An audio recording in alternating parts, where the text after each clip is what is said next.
Hey, c'est Ninon. Amélia. Parlons rugby. Donc aujourd'hui, on va débriefer ensemble la troisième journée du tournoi Destination masculin. Beaucoup de retournements. Je m'attendais pas Ouais, du tout à ça. moi non plus, je vous avouerai que une première journée un peu lente, une deuxième journée un peu décevante pour faire un peu des rimes, mais bon, euh, commençons par le commençant et par le premier match du week-end, Irlande-Pays de Galles.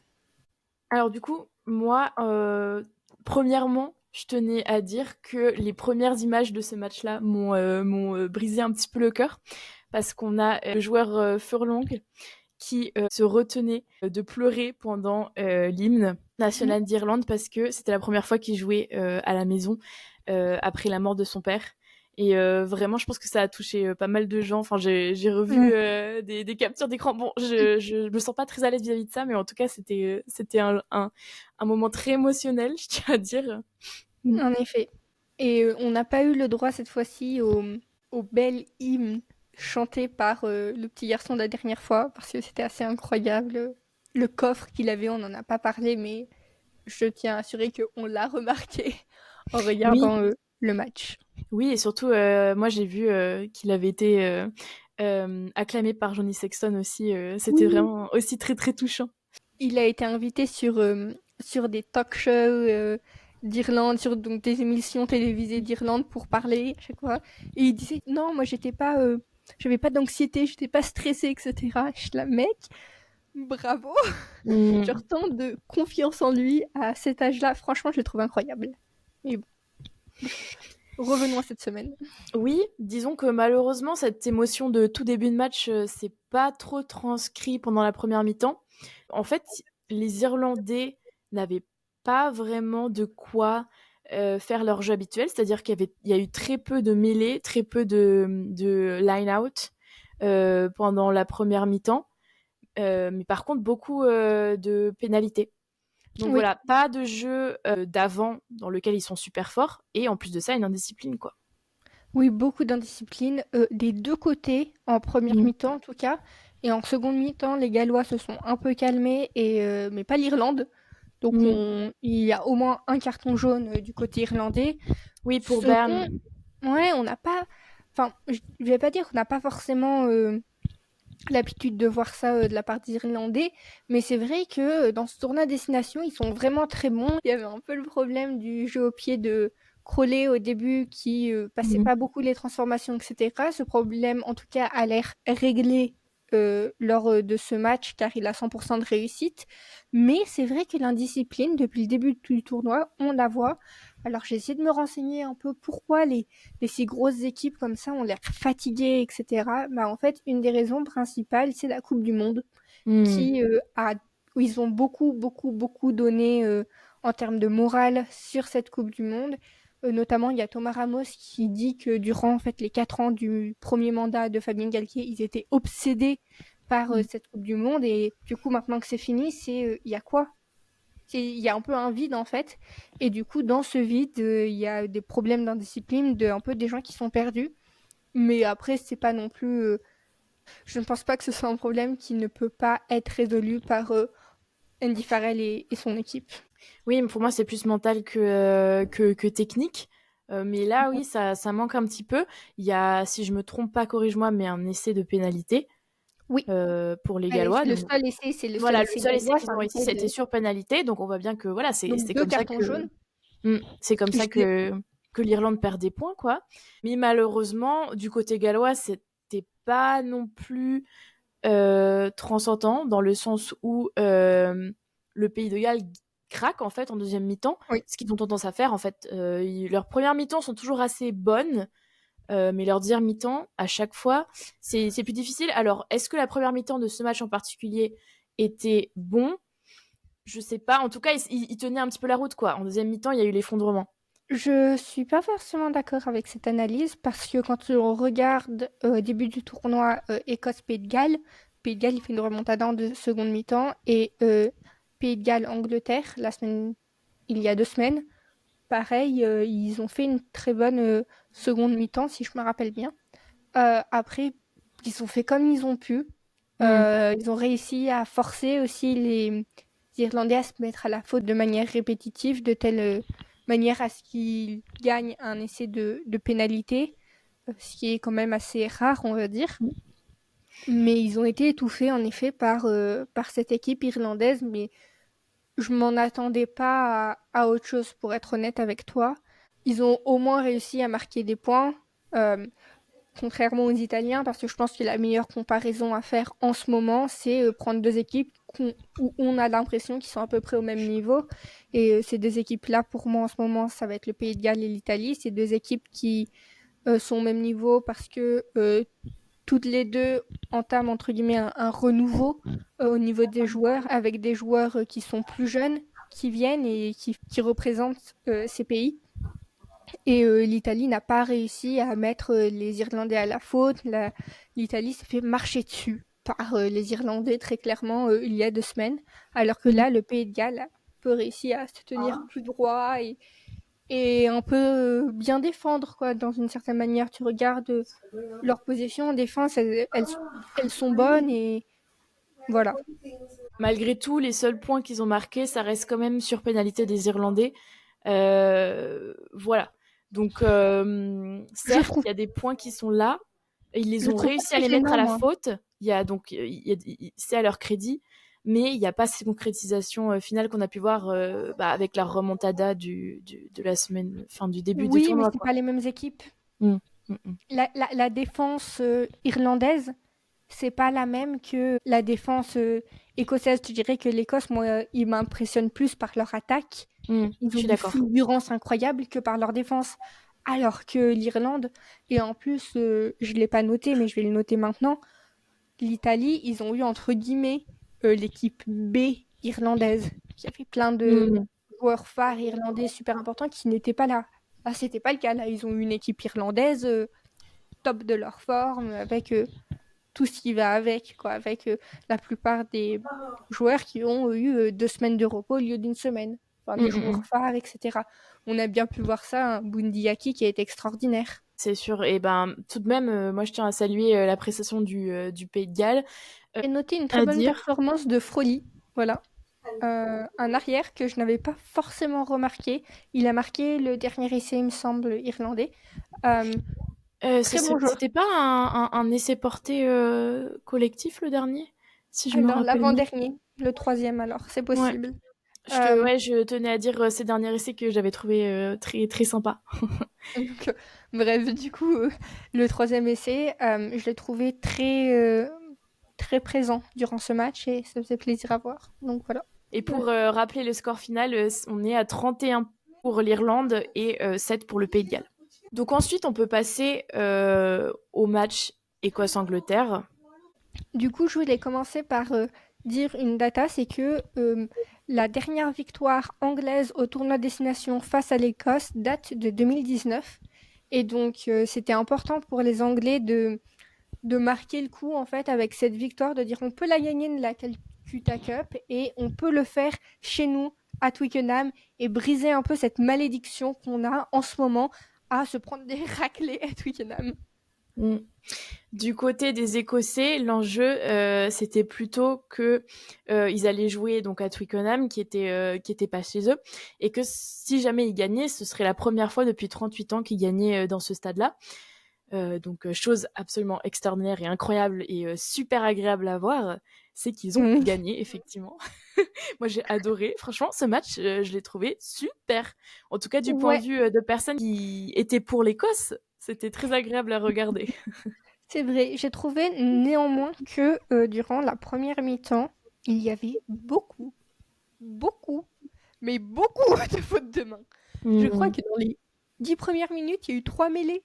Un truc comme ça, enfin, je sais pas. Et Mmh. d'habitude, je trouve que qu'il y en a pas autant. Peut-être que c'est juste une impression, c'est possible. Mais j'ai vraiment ouais, beaucoup de fautes de main durant la première mi-temps.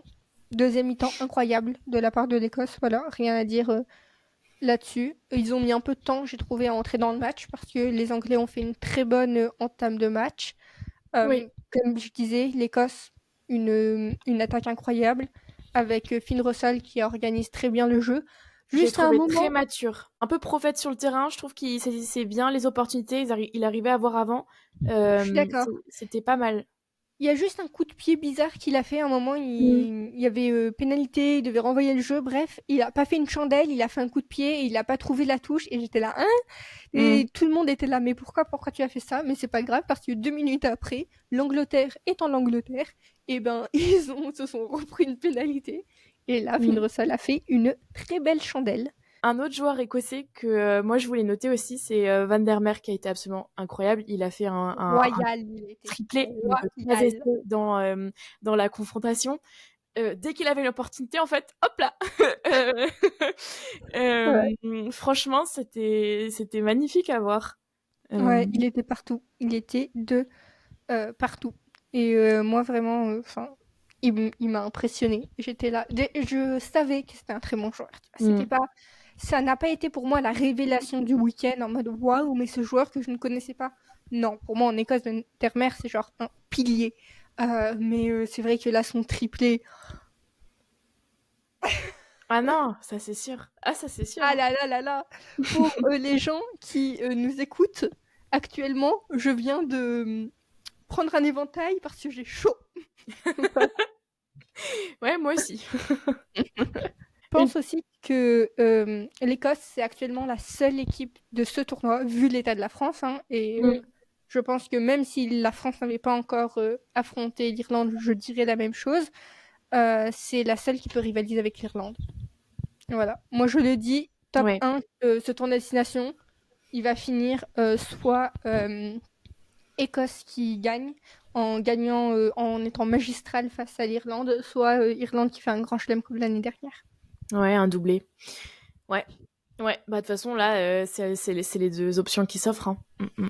Ouais. Et je voulais noter aussi, en parlant un peu du coup de cette équipe dysfonctionnelle qui est l'équipe d'Angleterre, vraiment on a l'impression qu'on tape sur l'Angleterre, etc. Mais pour être honnête, moi j'ai vraiment envie que le rugby anglais s'améliore. Mm. Enfin, vraiment, ça me fait pas plaisir de parler comme ça de l'Angleterre. Ça veut pas dire que je veux qu'ils gagnent. Ça veut dire Mm. c'est un pays de rugby, donc ça me fait de la peine de les voir comme ça.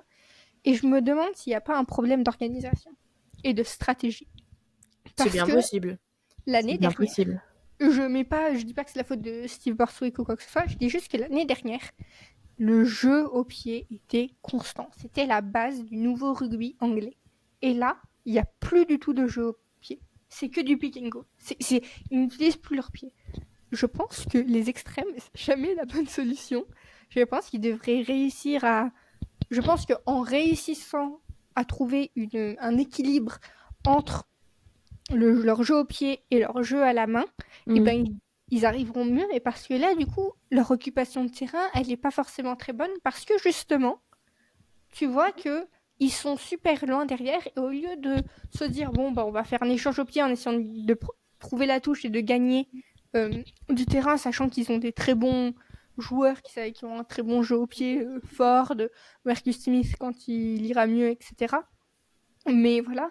Et je trouve aussi que la fédération, avec leurs règles de qui peut être dans l'équipe, qui peut être dans l'équipe nationale en fonction dans quel club tu joues, euh, devrait juste oublier cette règle parce qu'en fait aujourd'hui on est au 21e siècle, c'est l'ère de la globalisation et notamment en fait avec le sport et c'est normal que les joueurs veulent aller jouer dans la meilleure ligue, notamment en ce moment c'est le top 14. Bon bah, ils veulent aller au top 14 et leur interdire à cause de ça de participer à l'équipe d'Angleterre. En fait les seules personnes que ça heurte, la seule équipe que ça heurte, c'est l'équipe d'Angleterre. Arundel, par exemple, il ne pourra Mm. pas jouer en équipe d'Angleterre avant 2026. Ça Oui. n'a aucun sens pour moi. Et ça, c'est pas que l'Angleterre. Je sais qu'en Irlande, c'est le cas aussi. Mais oui, Ils perdent en fait des joueurs comme ça qui décident d'aller en club plutôt.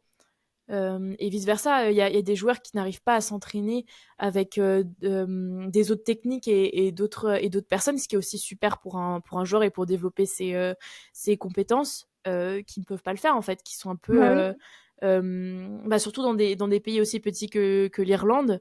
oui. Je veux dire voilà, tu restes dans ton club quoi. Mm. Oui, puis aussi, ça n'empêche pas le fait de ne pas être dans le même pays, etc., n'empêche pas avoir une très bonne cohésion d'équipe du tout.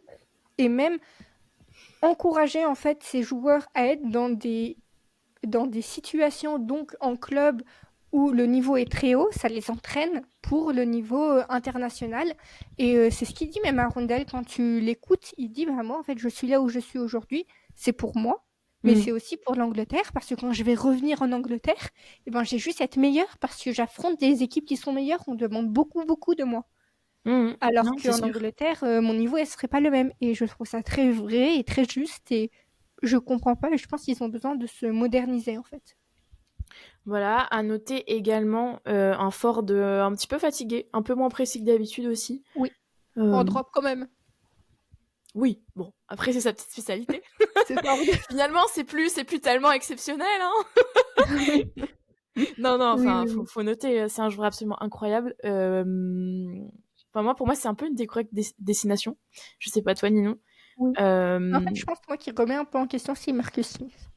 mhm, Tu vois ce que je veux dire? oui, Dans sa constance, il oui, remet en question la position de Marcus Smith. Et on verra bien comment ça oui. évoluera lors de son retour. Et du coup, pour le score final Écosse-Angleterre, on a 30 pour l'Écosse. Bravo, bravo, bravo. Et 21 pour l'Angleterre. Ouais. Ça fait très plaisir. Voilà. Oui, ça fait très plaisir. Donc maintenant, passons à France-Italie. Euh, un mot, le Titanic. Voilà, je pense que, c'est-à-dire, je vais pousser mon analogie jusqu'au bout, ma métaphore, si vous le voulez. Le Titanic, il était beau. Le Titanic, tout le monde sait là, il ne peut pas couler le Titanic. Il est absolument merveilleux. Regardez-moi ça, ces trucs en première classe, les repas, l'orchestre, le machin. Pareil. Regardez-moi l'équipe de France, comme elle est belle, comme elle est forte, comme elle gagne tous ses matchs contre tout le monde, comme même quand elle persévère, etc. L'iceberg. Iceberg que je nomme Coupe du Monde Ah ouais. 2023 et Ouais. aussi Top 14. Je vous avouerai que j'en veux un peu au Top 14 parce que les joueurs, à répétition, ont dit il y a trop de matchs. On fait Mm. trop de matchs, on n'a pas le temps de se reposer, notre corps n'a pas le temps de se reposer, notre mental non plus. Et du coup, on n'arrive plus à livrer les performances qu'on arrive d'habitude à livrer. Et résultat, regardez-moi cette équipe de France absolument incroyable. Voilà. Ouais. Ouais, ouais, beaucoup de mal. On avait également un forfait de Louis Bay Biarré. Non. LBB qui Euh... part. On Je le dit tiens ça. à dire que pour LBB, moi, ce qui m'a un peu étonnée, je sais pas pour toi, c'est le choix de le remplacer par Mathis Lebel. Mathis Lebel, bon joueur, hein, j'ai rien contre. Mais du coup, ça montre qu'on a vraiment écarté Gabin Villière et Étienne Mm. Dumortier de ce poste-là. Et Oui. aussi, ce qui est intéressant, c'est que Lebel a été mis directement en titulaire et il a été préféré à Moefana. Et ça m'a surprise. Voilà. Oui, je sais pas trop ce qui s'attendait à faire avec ça. Est-ce que c'est l'idée, on laisse les joueurs un peu plus expérimentés se reposer sur ce match-là? Est-ce que c'est un peu d'arrogance là-dessus? Je sais pas trop. Bah, je pense pas, non, parce qu'en fait, Mais des bons joueurs quand même sur le terrain, ils ouais. étaient tous là, quoi. Ouais, Tous ouais. ceux qui pouvaient être là, ils étaient là. Donc, Mm. non, non, je ne sais pas. Ça m'a un peu étonnée. Ou peut-être qu'on s'est dit que pour un peu cette entrée en jeu internationale, commencer titulaire face à l'Italie, c'était pas si mal. Je sais pas trop. Ou peut-être que ses qualités de joueur ressemblent plus à celles de LBB que celles de. J'aime trop dire LBB parce que ça fait un peu en espagnol. LBB parce que c'est le tout jeune de l'équipe. Je me demande si c'est son surnom. Je sais que les médias ils l'appellent comme ça et là ça me fait trop rire. Bref. Et Mm. voilà. Et pour dire que ouais peut-être qu'en fait ces qualités de joueur correspondent plus à ce ce qu'on attend d'un ailier face à l'Italie par rapport à Moefana. Peut-être, peut-être. En tout cas, pour revenir au déroulement du match, moi je vais essayer d'identifier ce qui s'est passé. Euh, donc, la première mi-temps, et de façon générale pendant tout le match, je trouvais que les avants ont fait un travail absolument incroyable. Ouais. Voilà. On avait un jeu de Là il était partout. Kipemgo. assez dynamique. Notre premier essai, il a été marqué sur un maul aussi, très rapidement. Il y avait une très bonne dynamique. Le problème, ça va être les arrières. Et ça, je tiens à dire que c'est Ouais, un peu l'inverse de étonnant. ce qui s'est passé pendant tout le début du tournoi. Ouais. On critiquait beaucoup la défense française. Et là, je trouve qu'elle était... On critiquait beaucoup la charnière, j'ai trouvé, Oui, moi. voilà. En tout cas, c'était pas forcément ce travail de aller chercher le ballon à l'aile qui marchait pas. Et en fait, c'est ça qui a peiné, je trouve, pendant ce match-là. On a aussi Penaud qui était vraiment pas en forme. Ouais. Voilà. Bon, ça, c'est passager. Il est excellent, hein. Je pense que voilà, c'est Oui, oui, c'est personnel, un très ça bon joueur. arrive. Il faut pas, c'est pas de sa faute non plus que le match s'est terminé de la façon dont il s'est terminé. Mais enfin voilà, ça a ajouté au fait que les avants, bien, à noter. Moi, Ouais. j'ai trouvé que le jeu était plus fluide, c'était meilleur à regarder. Le C'était brouillon. rythme Moi, je ressemblait trouve que ça plus. restait brouillon. Je trouve que ça restait brouillon. Les passes, c'est-à-dire qu'on a passé une grande partie quand même de la première mi-temps dans les 22 mètres italiens. Les passes, mais depuis le début du tournoi, je sais pas ce qui se... Sans un mauvais jeu de mots, mais je sais pas ce qui Mm. se passe avec les passes. Mais c'est super, super, super brouillon. Et Oui, t'as mais ça, l'impression pour qu'il le faut jamais coup, qu'il envoie pas au bon endroit, que ça va jamais... Je oui, sais pas. mais pour le coup, pour ce match-là, c'était vraiment sur les arrières, quoi. Que ça Oui, s'est oui, oui. passé, cette Non, dynamique-là. Et c'est ça que je voulais dire, c'est que une amélioration, en tout cas, du paquet d'avant. Mais oui, malheureusement, brouillon du oui, côté arrière. Et c'est pour ça qu'en fait, il n'y avait pas de concrétisation. On oui, a dominé pendant toute la première mi-temps. Les Italiens, ils étaient passifs. Ils étaient passifs, oui, à part la défense, très bonne défense en ligne d'essai d'ailleurs, je tiens à dire, parce que oui, le oui. nombre de fois où on est rentré dans leur 20 et on n'a pas pu faire quoi que ce soit, c'est assez incroyable, quoi. C'était un match, une première mi-temps en tout cas, très frustrante à Mm, regarder. mm. En tant que sportrice française, très, très, très frustrante. J'aimerais noter beaucoup, beaucoup de pénalités, etc. Notamment, parlons de la mêlée, d'accord? Mm. On commence le match avec une mêlée incroyable. Donc on a un axe droit qui est absolument formidable, avec Pozzolo Tulagi qui a eu sa première titularisation, ce que je trouve génial. Moi, franchement, je n'ai aucun problème avec ça. Mm. Et Winnie Antonio. Winnie Antonio, 1m96 pour 143 kg, j'ai vérifié. Et Pozzolo Tulagi, 1m91 pour 149 kg. Ils sont balèzes, les mecs. Mm. Ils ont fait un travail en mêlée absolument incroyable. Plus le match va, Mm. plus la mêlée, c'était pas un problème de on n'est pas assez fort, etc. Plus c'était un problème de on fait des erreurs débiles Ouais. et des erreurs juste de je lâche mon bras de la personne. Non, en mêlée, tu... Enfin voilà, et du coup, c'est des choses comme ça où je me suis dit, j'ai trouvé que ça a bien montré en fait l'évolution du match où au début ça allait, et puis après on s'est perdu dans un truc d'indisciplinarité de Oui. fou parce Je qu'on pense que c'est savait plus très quoi mental, faire. hein. Il y avait de la frustration du côté des joueurs aussi, hein. Mm, mm, Bah oui. mm. Et de la fatigue, Oui. du coup, liée à ça, hein. Ça, c'est sûr. Aussi, je voulais parler d'un très beau geste que j'ai beaucoup apprécié.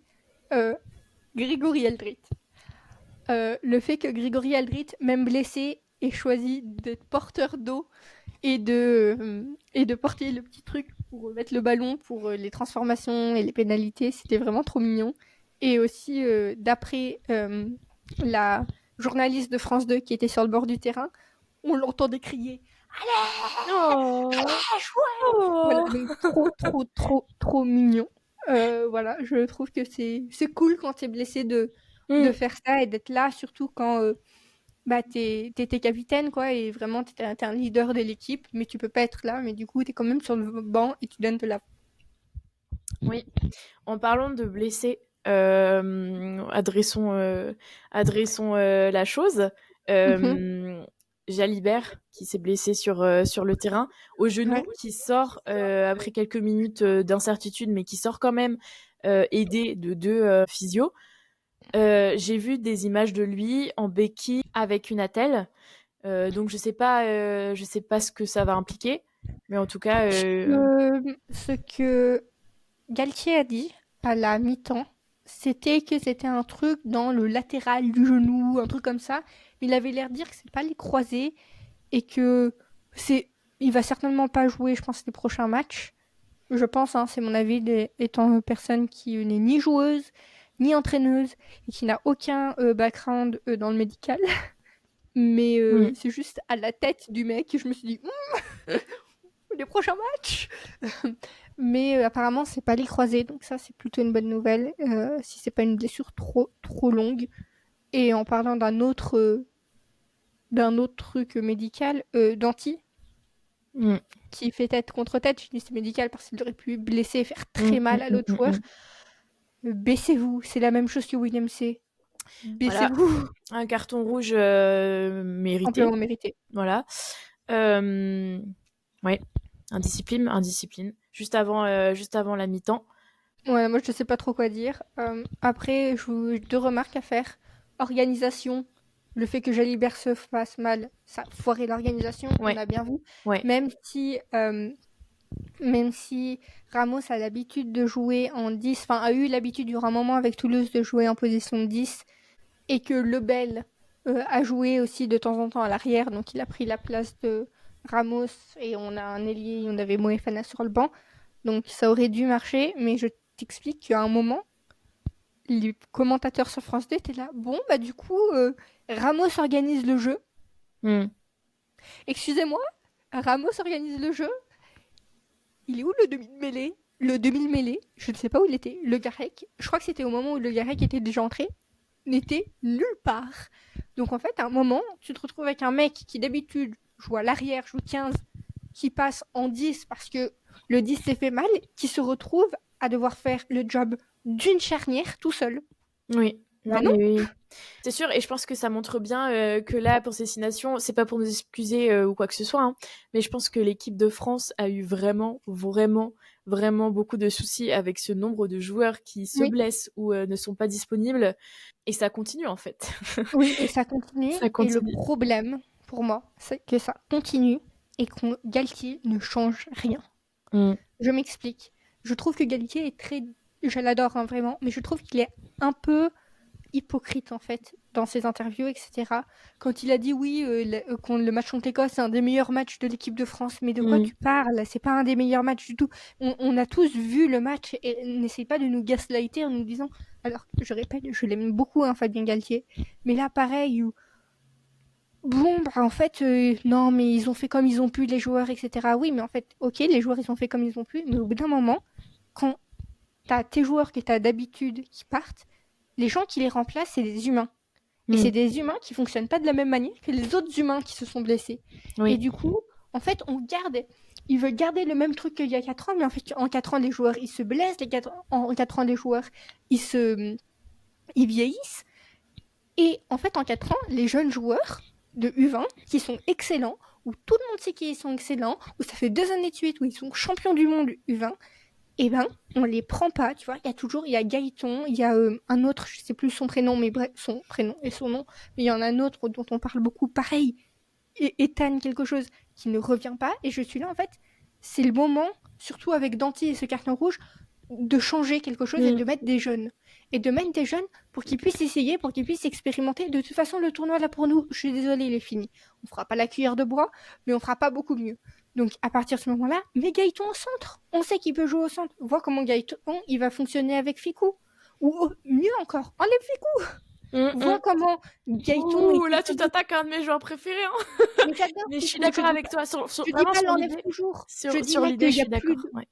Je dis qu'il y a plus de... Il y a plus d'enjeux en fait pour nous durant ce tournoi et du coup teste des choses et en fait ce qui m'énerve c'est que j'ai l'impression que on teste rien et qu'il attend que les joueurs qui remplacent Flamand ce soit un nouveau Flamand, mais non c'est pas un nouveau Flamand et Mm. du coup lui donner exactement les mêmes consignes ça fonctionnera pas et fonctionner exactement de la même manière ça fonctionnera pas, donc arrête de nous dire qu'ils sont juste humains, on sait qu'ils sont juste Mm, humains, mm, mm. c'est pas ça le problème. Je suis désolée, je suis assez Oui, remontée. non, non, mais je suis d'accord. Après, pour nuancer un peu ça, je pense que la critique doit être là de notre part des supporters. Après, c'est sûr qu'elle est toujours un peu plus vive quand ça marche pas que quand ça marche, entre guillemets. Voilà, donc on a envie de se Mais retourner après un c'est peu sur normal. Galtier. Enfin, voilà, je pense que de son côté, Non mais il a des choses à faire. c'est Il fait normal un job absolument de... incroyable de façon générale. Voilà, Mais oui, je tiens à souligner. mais Et oui. puis, on connaît pas un peu toutes les impératives. On Après, connaît pas tout, c'est pourquoi vrai. est-ce qu'il n'y a pas un peu des plus jeunes qui arrivent sur le terrain? Ça c'est une vraie question à se poser. Ouais. Oui, c'est une vraie question. Et ce que je veux dire, c'est que bien évidemment, on va pas les critiquer s'ils gagnent, Mm, mm, mm, s'ils gagnent, ils font des choses bien. Tu mm, vois ce que mm, je veux mm. dire? S'ils gagnent, c'est qu'ils font quelque chose de bien. S'ils perdent, forcément, moi, je vais les critiquer et je vais pointer du doigt ce que il me semble, Oui, moi, mon humble avis, être dysfonctionnel parce que je peux rien faire d'autre. Quand ça va bien, j'ai pas envie, et quand on gagne, etc., bah, je vais pas dire ce qui va pas. Si on gagne, si on avait marqué 4 essais et qu'ils avaient pas eu le bonus, défensif, etc., j'aurais rien dit parce que bah, y a rien à dire et on a été parfait. Mais là, on n'a pas fait un match Mm, mm, parfait. Là, mm, on a fait mm. du grand n'importe quoi. Je suis d'accord avec toi. Pour revenir au déroulé, on a un début deuxième mi-temps où il se passe pas grand-chose. Mhm. Et là, l'Italie qui devient proactive, notamment avec Garbici qui m'a bluffé, et Ouais. son jeu au pied. Euh, Franchement, c'est le nouveau Capuzzo. J'ai trouvé Capuzzo un peu en retrait là, ce match-ci. C'est pas le même numéro.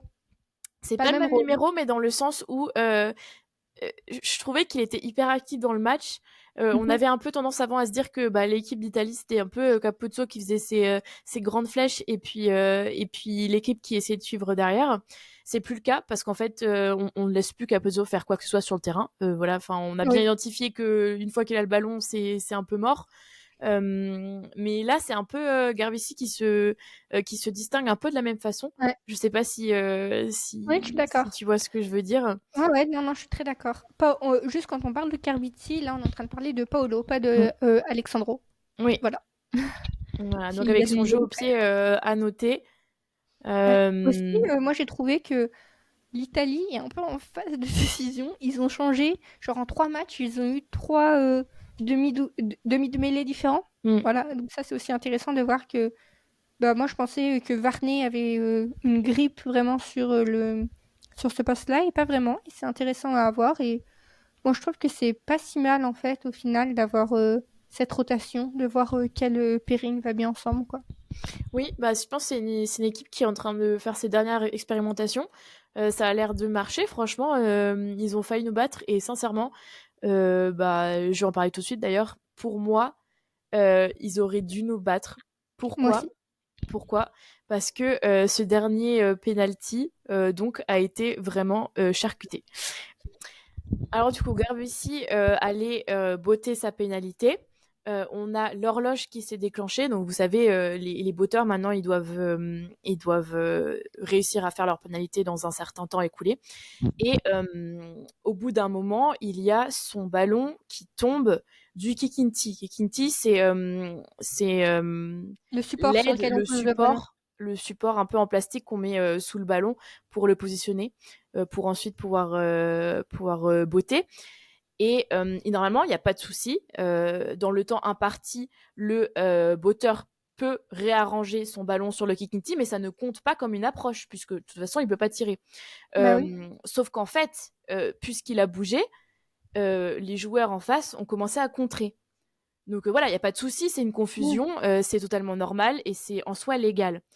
Par contre, ça met de la pression sur Garbici qui doit en même temps regarder la personne qui est en train de lui foncer dessus et en même temps remettre son ballon et en même temps en train de regarder le temps qui lui reste. Bah oui. En plus de ça, on a quand il a replacé son ballon et qu'il a un peu reboté à la sauvette, un joueur français qui bouge de façon assez suspecte aussi. Mhm. Donc pour moi, en fait, il y avait trop de pression sur Garbici pour qu'il puisse vraiment réussir ce tir-là. Alors qu'est-ce qui se passe dans ces cas-là? C'est le rôle de l'arbitre de demander à ce que le tir soit refait et ça c'est totalement légal, c'est ce qui aurait dû se passer et c'est ce qui se passe dans les 60 secondes après le tir. Mais ça n'a pas été fait et franchement, du point de vue français, tant mieux. Voilà, moi, je vous avoue qu'en tant que supportrice, je suis quand même soulagée. Mais alors, en tant que rugby woman et personne qui se met à la place de Garbici, c'est absolument horrible ce qui s'est passé. Et même Bah toute oui. l'équipe d'Irlande, toute l'équipe d'Italie, euh, ce Le qu'ils allaient sol. faire, ça aurait été Historique. gagner pour la première fois sur le sol français. historique. Historique. Mhm. Mais non. Oui, Et ça, à cause, franchement, pour le coup, de choses qui ne sont pas autorisées au rugby, quoi. ouais, je suis d'accord, c'est pas très cool. Un mot que les Français ont beaucoup utilisé, un mot et la famille de mots autour, hein, c'est le mot l'équipe valeureux. Donc l'équipe d'Italie était très valeureuse. Mm. L'équipe d'Italie était très vaillante. J'ai trouvé ça, je suis désolée, mais vachement paternaliste. C'est Mm. bien. Bravo, vous avez réussi. Tu vois ce que je veux dire? Nous, vous avez gagné. Tu vois, c'était un peu, vous avez réussi parce que nous, on n'était pas en forme. Et Mm. parce alors que oui, il y a une partie de ça, c'est vrai, mais aussi parce qu'ils ont été bons. Ils ont été bons et voilà. Deuxième mi-temps, super, hein, Bah oui, deuxième du point mi-temps, de vue super. italien. Hein. En fait, Mm. première mi-temps, bonne défense, parce que malgré tout, on a Oh réussi oui. à marquer qu'un. Mm. Donc, oui, nous, on avait des arrières qui fonctionnaient pas trop bien, mais du coup, très bonne défense. Et limite, même en tant que supportrice de la France, j'avais envie qu'elle passe, moi, celle de Garbiti, en fait. J'étais là, de Mm. toute façon, nous, les Français, en tant que supportrice de la France, je l'ai beaucoup répété, mais je vais le redire, je considère ça comme une défaite. Oui, ah non, mais pour moi, c'est franchement, Voilà. ces points, il Donc, aurait dû l'avoir. En fait, le souci, c'est que il aurait raté sa pénalité parce que voilà, il avait raté son tir, ok. Mais là, c'est même pas ça. C'est que dans les conditions dans lesquelles il était, c'était presque sûr qu'il allait pas la mettre. Euh, ouais, donc bon, c'est très frustrant pour le coup. oui. Frustrant de la façon dont on a joué et frustrant pour la fin de ce match, un peu en plot twist, quoi. Et j'aimerais conclure par dire un truc sur le match, mais pas vraiment sur le match. C'est que l'arbitre qui était arbitre pour le match France-Italie, Christophe Ridley, il est vraiment très mignon. Voilà. Au début, je la oh voilà. Il est très cute. Il est J'ai pas pas beau du ou quoi tout que ce soit. remarqué. C'est pas C'est mon lui. style, mais je peux voir où tu vas. Ouais. Bah, c'est pas mon style non plus, mais il est mignon. Tu vois ce que je Hmm. veux dire? Genre, il est pas en mode Vandermeer, he's hot. Mais il est plus en mode oh, il est trop mignon. Tu vois, à côté des grands rugbyman, il est trop mignon. Voilà. C'est vrai qu'il est cute. Donc voilà, c'était mon petit mot de la fin. De finir sur note positive, j'ai pu admirer le popotin et l'arbitre durant ce match, quitte à voir la France jouer comme elle a joué. Oh. On est tous passés par là. On est tous passés par là, ne mentez pas. Euh, donc pour conclure ce podcast, on va faire notre top 6. Donc en 6e place, Camélia, tu as. En sixième place, moi j'ai l'Angleterre qui m'ont extrêmement déçue. Moi, j'ai la Hmm. France. Ça fait 3e. Je te jure, au début du match, j'avais l'espérance de ne pas mettre la France en 6e place. Et j'étais non. Tu vois, j'ai vu le début du match, j'étais là, bon, on n'arrive pas à conclure, mais on va faire une bonne seconde mi-temps. Et ensuite, j'étais là, je peux pas. Je ne peux pas en bonne conscience ne pas mettre la France dernière. Bah, du coup, Ok. moi j'ai mis la France en cinquième. Je l'aurais même mis plus haut si ça n'avait pas été pour les autres équipes parce qu'en fait, je trouve qu'il y a une nette amélioration du côté de l'avant et c'est la force de base de l'équipe. Donc, je pense qu'on est sur la bonne voie pour retrouver ce French flair qu'on avait d'habitude. Malheureusement, on a des avant et deuxième Ouais. mi-temps catastrophiques. Donc, je la laisse en cinquième position. Mais je suis un peu moins dure, même si néanmoins je suis un peu dévastée par le résultat, qu'on n'a pas dit d'ailleurs, et qui était 13-13 avec l'Italie. Ouais. Moi, en 5e position, j'ai Mhm. l'Angleterre, donc je ne diffère pas trop de toi. Pareil, assez déçu. J'aimerais qu'il y ait un truc qui se passe dans ces équipes de l'Angleterre et de la France, pour leur donner un bon coup de pied au cul. Non, mais moi, en fait, je crois que la France, j'arrive pas. La Mm. déception est telle. Je trouve qu'on tombe tellement de haut que c'est compliqué à avaler, et c'est d'autant plus compliqué à avaler que chaque semaine, on nous dit mais non, on est prêt. Et là, c'est là contre l'Italie quand même. S'il y a une équipe contre laquelle on peut le faire, c'est Mm. l'Italie. Donc Mm. voilà. En 4e position, Moi j'ai mis le Pays de Ketumi. Galles. Ok. Pourquoi Pourquoi? Ben franchement, ils jouaient contre l'Irlande, donc ils pouvaient pas faire grand-chose, malheureusement. Ils ont quand même bien joué, mais je trouve que les prestations d'autres équipes ont été au-dessus. Mais franchement, j'ai pas de j'ai pas grand-chose de très négatif à dire dessus. Ouais, moi j'ai mis Oh! l'Irlande. Ça va être Waouh! controversé. Mais c'est juste que face au Pays de Galles, j'ai trouvé que ils étaient trop indisciplinés et j'ai mis le Pays de Galles en numéro 3. J'ai beaucoup hésité. Il n'y a pas beaucoup d'écart entre le Pays de Galles et l'Irlande pour moi, mais ce qui fait que le Pays de Galles est un peu au-dessus, c'est que je trouve que face à une très bonne équipe d'Irlande, ils ont réussi à bien se débrouiller, à avoir plutôt une bonne défense, à les amener à la faute et du coup voilà. Et c'est en tant que supportrice, en tant que personne qui regarde le rugby, c'est ce que je demande au Pays de Galles face à l'Irlande en fait. C'est Je vois, oui. à quoi je m'attends face. Donc mes standards sont plus hauts en fait pour l'Irlande et c'est pour ça que je l'ai mis en quatrième parce que je m'attendais juste à mieux en termes de, je m'attendais juste à mieux en termes de discipline et ça m'a vraiment déçu. 2 cartons jaunes, c'est pas normal. La France, un carton rouge, c'est pas normal non. Enfin, c'est pas normal. Ça ne devrait pas se passer dans des équipes qui sont censées avoir le niveau qu'elles ont, surtout face à des pays qui sont en difficulté en termes de rugby en ce moment. Donc voilà, donc c'est pour ça que j'ai mis l'Irlande en 4 et le Pays de Galles en 3. Mais pour être honnête avec toi, c'est pas la différence n'est pas D'accord, ouais. énorme. Bon, moi j'ai mis l'Irlande en 3e position. Je pense que quand même elle fait un job super. Je trouve que c'est une équipe qui est en train de conforter sa position dans le classement mondial et qui marche très très bien. Moi je tiens à noter ça.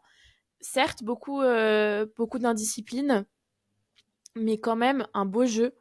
Moi, j'ai toujours bien aimé le jeu irlandais de façon générale et c'est un peu le jeu que j'aime bien voir au rugby. Je trouve que c'est aussi le jeu dans lequel World Rugby se dirige, donc l'évolution du rugby qui arrive. Et moi, j'aime bien ça. Voilà.